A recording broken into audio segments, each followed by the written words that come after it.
ఇంకోసారి అట్లాంటి చేయొద్దని ఆయన చెప్పారా? పోనీ ఆవిడ ఏమైనా చెప్పిందా?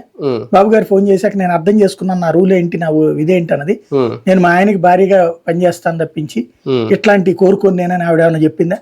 ఎవరు చెప్పకుండా ఏం పరిష్కారం అయిపోయింది? పేపర్లో పరిష్కారం అయిపోయింది.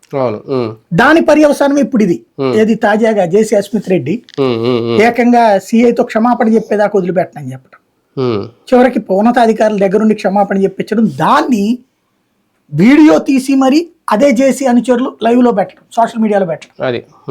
దీన్ని బట్టి ఏమర్థం అవుతున్నది అక్కడ అంటే, నేను ఇంతకు ముందు కూడా చెప్పా, రౌడీయిజం ఫ్యాక్షనిజం అనేటటువంటి దాన్ని గుప్పెట కాదు తరిమి తరిమి కొట్టినోడు చంద్రబాబు నాయుడు ఒకప్పుడు ఒక్క మగాడు. ఇవాళ మళ్ళీ పాత రోజుల్లో ఈయన ఏదైతే తరిమి కొట్టారో దాన్ని మళ్ళీ పునరుద్ధరిస్తోంది ఆయనే, ఆ స్వేచ్ఛ ఇస్తోంది ఆయనే. అది చాలా ప్రమాదకరమైనటువంటి స్వేచ్ఛ, అత్యంత దారుణమైన పరిస్థితికి వస్తే రేపు పొద్దున ఈయన కంట్రోల్లో కూడా ఉండదు.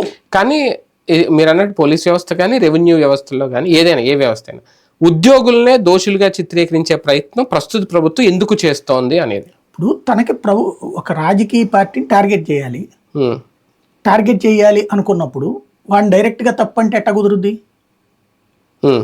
మధ్యలో వీళ్ళు ఉంటారు, ఉద్యోగులు ఉంటారు, ఎవరి ద్వారా తీసుకుని ఉంటారు, ల్యాండ్ తీసుకున్నా ఇంకోటి తీసుకున్నా, కాబట్టి వీళ్ళని చెయ్యాలి.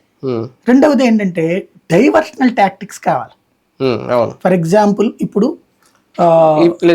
తల్లికి వందనము ఇంకోటో ఏం రావట్లేదు.